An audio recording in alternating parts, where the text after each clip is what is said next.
أعوذ بالله من الشيطان الرجيم. بسم الله الرحمن الرحيم. يا أيها الذين آمنوا لا تكونوا كالذين آذوا موسى فبرأه الله مما قالوا وكان عند الله وجيها. يا أيها الذين آمنوا اتقوا الله وقولوا قولا سديدا يصلح لكم أعمالكم ويغفر لكم ذنوبكم ومن يطع الله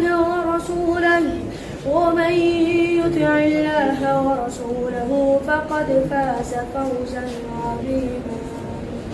صدق الله العظيم.